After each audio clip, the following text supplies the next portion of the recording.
संयम और संतोष जीवन की दो ऐसी ज्योतियां हैं जो हर अंधकार को मिटा देती हैं। हरे कृष्णा, ओम आदित्याय नमः। इसी सुविचार के साथ आप सभी का दिन शुभ हो। आइए आज सुनते हैं पौष मास महात्म्य के 21वें दिन की कथा।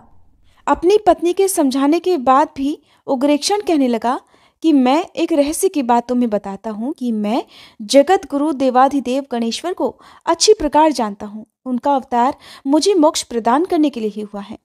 संसार में मेरे समान कोई भी योद्धा नहीं है, इसलिए चाहे कुछ भी हो जाए मैं गणेश्वर का सिर तो अवश्य काटूंगा। ऐसा कहकर उसने राजसी पोशाक धारण की और राज्यसभा में जाकर कल और विकल नामक दो महावीरों से बोला कि कल विकल दोनों मेरी बात सुनो। इस समय इन समस्त योद्धाओं में तुम ही अधिक दुराधर्ष हो।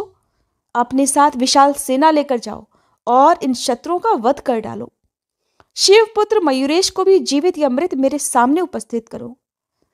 आज्ञा पाकर वे दोनों विशाल दैत्य सेना के साथ रणक्षेत्र में जा पहुंचे, किंतु घोर संग्राम के बाद भी विजय प्राप्त नहीं कर सके।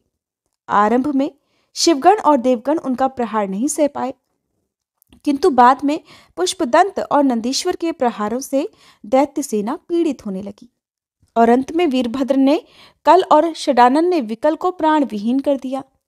इस युद्ध में भी असुर दल का संहार वेग से हुआ। बची हुई सेना युद्ध का मैदान छोड़कर भाग गई। कल और विकल की मृत्यु का समाचार पाकर उग्रेक्षण बहुत दुखी हुआ। सोचने लगा कि मेरे सभी प्रधान शूरवीर सेनापति इस युद्ध में तो मारे गए, अब शत्रु का सामना करने के लिए किसे भेजा जाए। बहुत विचार करने के बाद भी जब कुछ निश्चित नहीं हो सका, तभी उसकी मन स्थिति समझकर उसके धर्म और अधर्म नामक दो पुत्रों ने कहा कि पिताजी, हमारे सभी प्रमुख सैनिकों ने युद्ध भूमि में अद्भुत वीरता दिखाकर मोक्ष प्राप्त किया है। अब आप हमें युद्ध क्षेत्र में जाने की आज्ञा दीजिए। हमें विश्वास है कि शत्रु सेना को वश में करके मयूरेश का वध करने में हम अवश्य ही सफल होंगे। उग्रेक्षण ने आज्ञा दे दी। तब दोनों भाई विशाल चतुरंगिणी सेना लेकर युद्ध क्षेत्र में जा पहुंचे।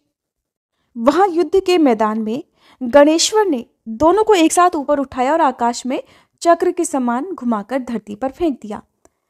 दोनों के ही सैकड़ों टुकड़े हो गए। तभी विजयोल्लास से ऋषिगण और शिवगण गणेश्वर की जय का घोष करने लगे। पराजित दैत्य सेना ने भागकर अपने राजा को समाचार दिया कि राजाधिराज, आपके पुत्र बड़ी वीरता से लड़े थे, किंतु मयूरेश के सामने उनकी एक भी नहीं चली और वे मारे गए। उनके साथ जो विशाल सेना थी वो भी रण क्षेत्र में काम आ गई। सुनते ही दैत्यों में महान शोक छा गया। रानी ने सुना तो राजसभा में ही जाकर रोती हुई बोली, प्राणनाथ, मेरे पुत्र को आपने मुझसे बिना पूछे ही युद्ध भूमि में भेज दिया। अगर वे मेरा आशीर्वाद लेकर जाते तो उन्हें विधाता भी नहीं मार सकता था। दैत्यराज ने उसे बहुत प्रकार से समझाकर अंतःपुर में भेजा और स्वयं वीर वेश धारण कर लिया। अब वह युद्ध के मैदान में आ पहुंचा। आते ही उसने मारकाट आरंभ कर दी। वीरभद्र ने मयूरेश से कहा कि प्रभो, उग्रेक्षण पुनः आकर भीषण युद्ध करने में प्रवृत्त है। इस बार तो वह बहुत ही उग्र हो उठा है, अब आप स्वयं ही उसका निवारण कीजिए। किंतु इस बार भी उग्रेक्षण युद्ध के मैदान से भागकर अपने भवन में जा पहुंचा। इधर विजयी शिवगण भी अपने स्थान पर आ गए। शिव शिवा ने मयूरेश से विश्राम करने का आग्रह किया। तभी देवर्षि नारद बोल गए कि माता पार्वती जी, मुझे यहाँ पड़े पड़े बहुत दिन बीत गए। पूजा पाठ, भजन आदि नित्य कर्म भी मैं ठीक प्रकार से नहीं कर पाता। अभी भी उग्रेक्षण का वध शीघ्र संभव नहीं लगता, और जब तक उसका वध नहीं होगा तब तक देवगण मुक्त नहीं होंगे और न गणेश जी का विवाह ही हो पाएगा। इसलिए मैं तो अब यहाँ से जाने की आज्ञा चाहता हूँ। तभी नंदी आदि ने कहा कि देवर्षि, आप तो सर्वगुण संपन्न हैं, फिर गणेश्वर की महिमा से अनभिज्ञ रहते हैं। आप शीघ्र ही दैत्यराज का वध हुआ देखेंगे। मुनि बोले, मैं तो तभी समझूंगा जब उसका वध हो जाएगा, नहीं तो अनुमान कितने ही लगाते रहो। तब स्वयं गणेश्वर कहने लगे, मुनिवर, मैं आपके मन की बात समझ गया। विश्वास कीजिए कि अब बिना अधिक विलंब के ही असुरपति मारा जाएगा। नारद जी मौन हो गए। मयूरेश ने अब की बार शिवगणों को आज्ञा दी कि आज ही गंडकी नगर पर आक्रमण कर दिया जाए। आदेश सुनते ही समस्त सेना ने प्रस्थान कर दिया। युद्ध के बाजे बजते जा रहे थे और वीर गर्जना कर रहे थे। इस कारण समस्त धरती और दिशाएं कांप रही थी। समस्त सेना बड़ी तेजी से गंडकी नगर में जा पहुंची और मयूरेश के चारों गण राक्षस राज के दुर्ग पर जा चढ़े। इस समाचार को सुनते ही उग्रेक्षण कांप उठा। उसकी समझ में नहीं आ रहा था कि अब किस प्रकार बचा जाए। तभी उसकी सहधर्मिणी ने रोते हुए कहा कि स्वामी, आपने मेरी बात नहीं मानी। अगर मान लेते तो ऐसा विनाश कभी नहीं होता। दोनों पुत्र मारे गए, सारी सेना नष्ट हो गई। अब आपके प्राणों पर आ बनी है। अब भी समय है, अपने प्राणों की रक्षा तो हो ही सकती है। फिर भी नहीं मानना चाहते तो फिर अब चिंता करने से कोई लाभ नहीं होगा। रानी इस प्रकार कह ही रही थी कि तभी राजभवन के स्वर्ण रत्न निर्मित शिखर पर भृंगी उड़कर जा बैठे और फिर सभा मंडप के स्तंभों को उखाड़ उखाड़ कर उनको तोड़ने और टुकड़ों को चारों ओर बिखेरने लगे। ये देखकर हजारों असुर मारो मारो पुकारते हुए अस्त्र शस्त्र हाथ में उठाए उनकी ओर दौड़ पड़े। भृंगी वीर तो उनकी प्रतीक्षा कर ही रहे थे। उन्होंने देखते ही देखते कुछ ही देर में असुरों को धराशायी कर दिया। अब उन्होंने कुछ देर प्रतीक्षा की, किंतु कोई भी असुर सामने नहीं आया। तब वे उग्रेक्षण के भवन में घुस गए और उन्होंने दैत्यराज को विश्राम करते देखा। वह तो सोने का बहाना बनाकर अपनी आंख बंद किए हुए पड़ा हुआ था, इसलिए उन्होंने उसके कान और केश खींचने आरंभ कर दिए। विवश हुआ दैत्यराज उठकर बाहर आ गया और उसने भृंगी गणों को अपने आघातों से व्याकुल कर दिया। इधर शिवसेना बहुत आगे बढ़ आई थी। तभी सहसा उसे मयूरेश के विराट रूप के दर्शन हुए। उनका मस्तक अंतरिक्ष में, चरण पाताल में और कान सभी दिशाओं में फैले हुए थे। उनके 1000 मस्तक, 1000 नेत्र, 1000 हाथ और इतने ही चरण थे। इस रूप के दर्शन करके उसे भगवान भास्कर के वे वचन याद आ गए, जिसके अनुसार ऐसे ही दिव्य पुरुष के द्वारा उसकी मृत्यु होनी थी। वो समझ गया कि अब अंतकाल निकट है। फिर भी उसने समर्पण की अपेक्षा युद्ध करना ही उचित समझा और भयानक अस्त्रों से प्रहार करने लगा। किंतु मयूरेश ने उसके सभी शस्त्र अस्त्र काट गिराए। अब वे मयूर से उतरे और उन्होंने पवित्र जल से आचमन करके अमृत बीज युक्त मंत्र का जप करते हुए अत्यंत तेजस्वी परशु को अभिमंत्रित किया और दैत्यराज के सामने जाकर उसकी नाभि पर प्रहार कर दिया। तब अपने घोर शब्द द्वारा तीनों लोकों को गुंजाता हुआ वह परशु नाभि में जा घुसा, जिससे अमृत स्थली ध्वस्त हो गई और वह तुरंत धाराशायी हो गया। दैत्यराज के मरते ही चारों ओर उल्लास छा गया। मुनिगण, देवगण आदि सभी निर्भय हो गए। आकाश में अप्सराएं नाचने और पुष्प वर्षा करने लगी। सभी दिशाएं स्वच्छ हो गईं, धरती फूल उठी। देवता, ऋषि, मुनि आदि सभी मयूरेश की स्तुति करने लगे। हे गजानन, हे गणराज, वस्तुतः हम आपके योग्य सुंदर स्तवन में समर्थ नहीं हैं। आप समस्त गुणों के भंडार और संपूर्ण विश्व के प्रेम पात्र हैं। आपके गुणों का वर्णन करने की हमें शक्ति नहीं है। आपका संसार रचना का क्रम समुद्र के समान अपार और अकथनीय है। हे प्रभु, आपने अपने वचन का निर्वाह कर दिया और समस्त दैत्यों का संहार कर देवताओं और ऋषि मुनियों को सुखी बना दिया। इस प्रकार स्तुति करके देवगण अपने धाम को चले गए। इधर अपने पुत्र मयूरेश के द्वारा दैत्यराज के मरने का समाचार सुनकर माता पार्वती अत्यंत आनंदित हो गई। शिवजी के साथ वे तुरंत ही अपने पुत्र के पास पहुंची और उन्हें अपने हृदय से लगा लिया। शिवगण मयूरेश्वर का जय घोष करने लगे। उग्रेक्षण की मृत्यु का समाचार मिलते ही इधर उसके माता पिता छाती पीटने लगे। रानी के करुण क्रंदन से दैत्य नगरी में चारों ओर शोक छा गया। अब दैत्यराज के लिए चंदन की चिता तैयार की गई और रानी भी अपने पति के साथ सती हो गई। इसके बाद उग्रेक्षण के पिता चक्रपाणि उस नगरी के राजा हुए। विष्णु आदि सभी देवताओं को मुक्त कर दिया तथा भगवान मयूरेश की सेवा में उपस्थित होकर उनकी स्तुति की और फिर निवेदन किया कि प्रभु, आप ही समस्त चराचर में विश्व के उत्पत्ति, पालन और संहार करता है। आपकी माया से मोहित हुए जीव आपको जान नहीं पाते। आज आपके दर्शनों का सौभाग्य हमें प्राप्त हुआ है। इस कारण हमारा जीवन सफल हो गया है।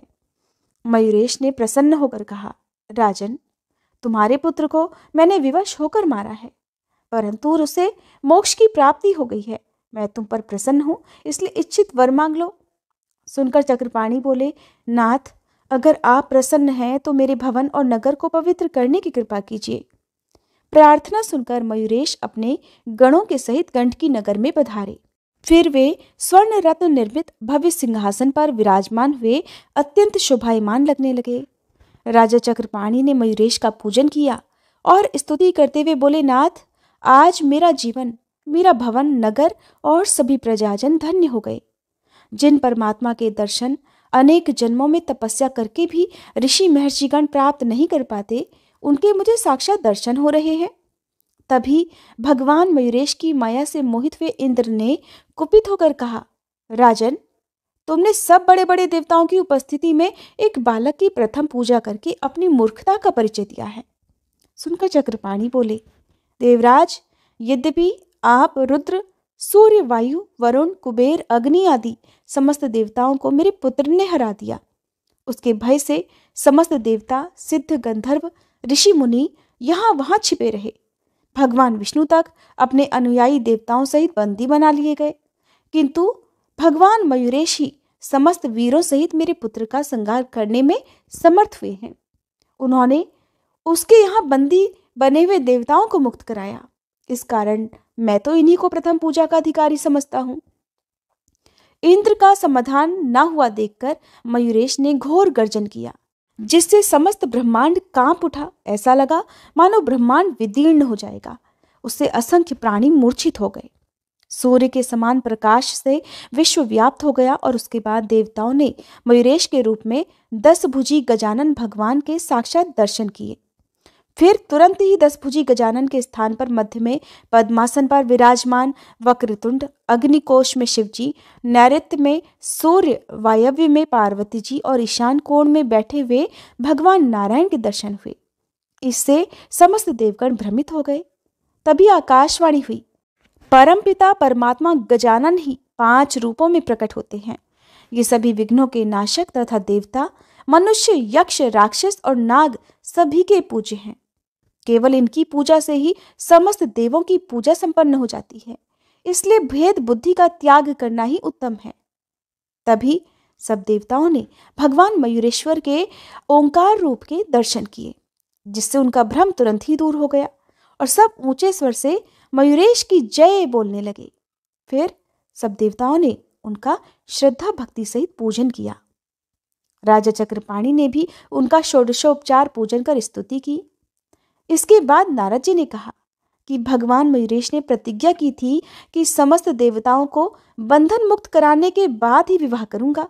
आज उनकी यह प्रतिज्ञा भी पूरी हो गई है। इसलिए अब सिद्धि बुद्धि का विवाह इनके साथ होना शेष है।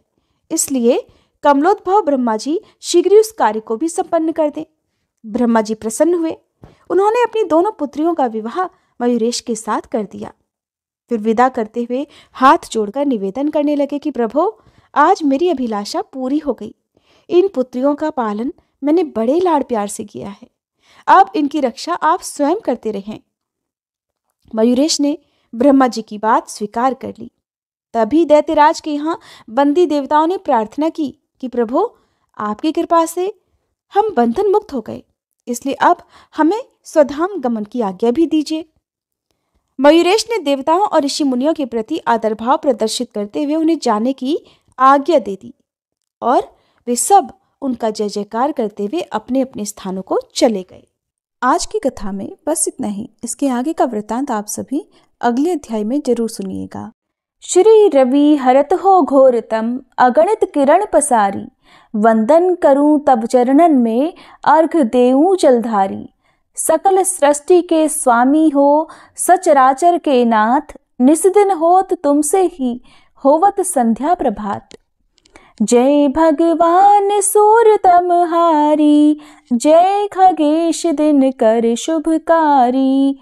तुम हो सृष्टि के नेत्र स्वरूपा, त्रिगुणधारी त्रैवेद स्वरूपा। तुम ही कर्ता पालक संहारक, भुवन चतुर्दश के संचालक। सुंदर बदन चतुर्भुजधारी, रश्मि रथी तुम गगन विहारी। चक्र शंख अरु श्वेत कमलधर, वर मुद्रा सोहत चोटे कर, शीश मुकुट कुंडल गलमाला, चारु तिलक तब भाल विशाला। सप्त अश्वरथ अति द्रुतगामी, अरुण साथी गति अविरामी, रक्त वरुण आभूषण धारक, अति प्रिय तोहे लाल पदारथ। सर्वात्मा कहे तुम्हें ऋग्वेदा, मित्र कहे तुमको सब वेदा, पंचदेवों में पूजे जाते, मनोवांछित फल साधक पाते। द्वादश नाम जाप उद्धारक, रोग शोक अरु कष्ट निवारक। माँ कुंती तब ध्यान लगायो, दानवीर सूत कर्ण सो पायो। राजा युधिष्ठिर तब जस गायो, अक्षय पात्र वो वन में पायो। शस्त्र त्याग अर्जुन अकुरायो, बन आदित्य हृदय से पायो। विंध्याचल तब मार्ग में आयो, हाहाकार तिमिर से छायो। मुनि अगस्त गिरि गर्व मिटायो, निज तप बल से विंध्य नवायो। मुनि अगस्त तब महिमा गाई, सुमिर भये विजयी रघुराई। तोहे विरोक मधुर फल जाना, मुख में ली नहीं तोहे हनुमाना। तब नंदन शनिदेव कहावे, पवन के सूत शनि तीर मिटावे। यज्ञ व्रत स्तुति तुम्हारी कीन्ही, भेंट शुक्ल यजुर्वेद की दीन्ही। सूर्यमुखी खरितर तब रूपा, कृष्ण सुदर्शन भानु स्वरूपा। नमन तोहे ओंकार स्वरूपा, नमन आत्मा अरुकाल स्वरूपा। दिग दिगंत तब तेज प्रकाशे, उज्ज्वल रूप तुम्ही आकाशे। दश दिगपाल करत तब सुमिरन, अंजलि नित्य करत हैं अर्पण। त्रिविध ताप हरता तुम भगवन, ज्ञान ज्योति करता तुम भगवन। सफल बनावे तब आराधन, गायत्री जप सरल है साधन। संध्या त्रिकाल करत जो कोई, पावे कृपा सदा तब वोही। चित शांति सूर्यास्तक देव, व्याधि अपाधि सब हर लेवे। अष्टदल कमल यंत्र शुभकारी, पूजा उपासना तब सुखकारी। माघ मास शुद्ध सप्तमी पावन, आरंभ हो तब शुभ व्रत पालन। भानु सप्तमी मंगलकारी, भक्ति दायनी दोषणहारी। रविवासर जो तुमको ध्यावे, पुत्रादिक सुख वैभव पावे। पाप रूपी पर्वत के विनाशी, व्रज रूप तुम हो अविनाशी। राहु आन तब ग्रास बनावे, ग्रहण सूर्यता को लग जावे। धर्म दान तब करते हैं साधक, मिटत राहु तब पीड़ा बाधक। सूर्य देव तब कृपा कीजे, दीर्घ आयु बल बुद्धि दीजे। सूर्य उपासना कर नित ध्यावे, कुष्ठ रोग से मुक्ति पावे। दक्षिण दिशा तोरी गति जावे, दक्षिणायन वो ही कहलावे। उत्तर मार्गी तोरो रथ होवे, उत्तरायण तब वो कहलावे। मन और वचन कर्म हो पावन, संयम करता भलित आराधन। भरत दास चिंतन करत घर दिन कर तब ध्यान, रखियो कृपा इस भक्त पे तुम्हारी सूर्य भगवान। ओम जय सूर्य भगवान, जय हो दिनकर भगवान। जगत के नेत्र स्वरूपा, तुम हो त्रिगुण स्वरूपा। धरत सब ही तब ध्यान, ओम जय सूर्य भगवान। सारथी अरुण है प्रभु, तुम श्वेत कमल धारी, तुम चार भुजाधारी। अश्व है सात तुम्हारे, कोटि किरण पसारे, तुम हो देव महान। ओम जय सूर्य भगवान। उषा काल में जब तुम उदयाचल आते, सब तब दर्शन पाते। फैलाते उजियारा, जागता तब जग सारा, करे सब तब गुणगान। ओम जय सूर्य भगवान। संध्या में भुवनेश्वर अस्ताचल जाते, गोधन तब घर आते। गोधूली बेला में हर घर हर आंगन में, हो तब महिमा गान।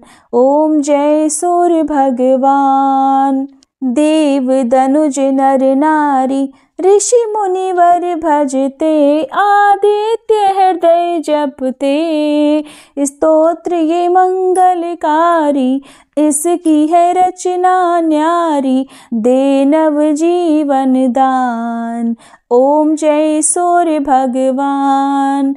तुम हो त्रिकाल रचयिता, तुम जग के आधार, महिमा तब अपरंपार। प्राणों का सिंचन करके, भक्तों को अपने देते, बल बुद्धि और ज्ञान। ओम जय सूर्य भगवान। भूचर जलचर खेचर, सबके हो प्राण तुम्ही, सब जीवों के प्राण तुम्ही। वेद पुराण बखाने, धर्म सभी तुम्हें माने, तुम ही सर्वशक्तिमान। ओम जय सूर्य भगवान। पूजन करती दिशाएं, पूजे दश दिक्पाल, तुम भुवनों के प्रतिपाल। ऋतुएं तुम्हारी दासी, तुम शाश्वत अविनाशी, शुभकारी अंशुमान। ओम जय सूर्य भगवान। ओम जय सूर्य भगवान। जय हो दिनकर भगवान। जगत के नेत्र स्वरूपा, तुम हो त्रिगुण स्वरूपा, धरत सब ही तब ध्यान। ओम जय सूर्य भगवान। ओम जय सूर्य भगवान।